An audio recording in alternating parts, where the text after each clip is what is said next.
enelerimiz hakda, mehriban käbelerimiz hakda, oğudun aydınlar, halifalarımızın aydınlarına devam edelim. Bir şak format koyun, ene deydiler.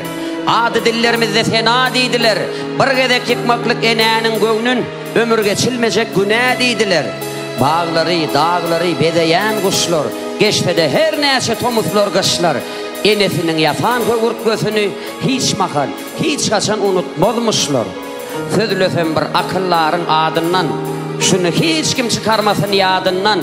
Döreyendir dünyanın güzellikleri, gün şöklöse bilen enen süydünden.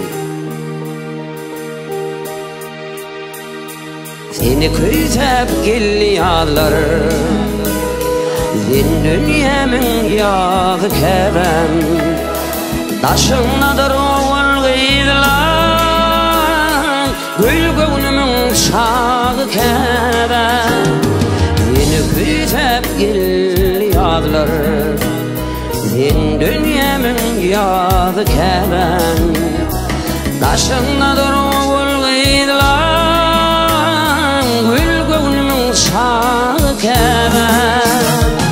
Yeşezan yeni yerlerden kıskanım, yeşezan yeni dillerden kıskanım, yeşezan madam yanına kıskanım, huzuruma geldim yine yeşezan. Yeşezan yeni yerlerden kıskanım, yeşezan yeni dillerden kıskanım, yeşezan madam yanına kıskanım, huzuruma geldim yine yeşezan. Horanmış bir vakit, ay güne bakın, dünyanın görküne aydıp versene. Gün hem diyenmişin nurunu döküp, dünyanın bağır görkü enedir ene.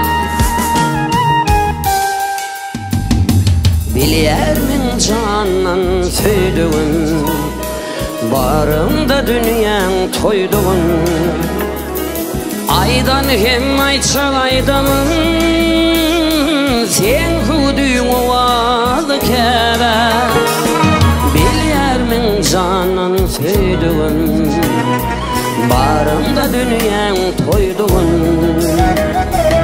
Aydan hem ayçak aydamın, sen hudüğün ovalı kere. Yeşezan seni ellerden kıskanım, yeşezan yeni dillerden kıskanım, yeşezan madan yanına kıskanım, huzuruma geldim yine yeşezan.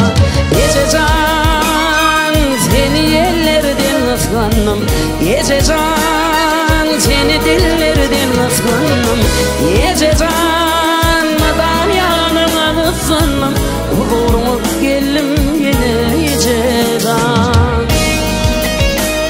Soranmış bir ene şahire bakıp, dünyanın durkune aydıp versene. Şahir hem diyenmişin beydine çöküp, dünyanın bağır durku ene sen ene. Yeşezan yeni ellerden kıskanım, yeşezan seni dillerden kıskanım, yeşezan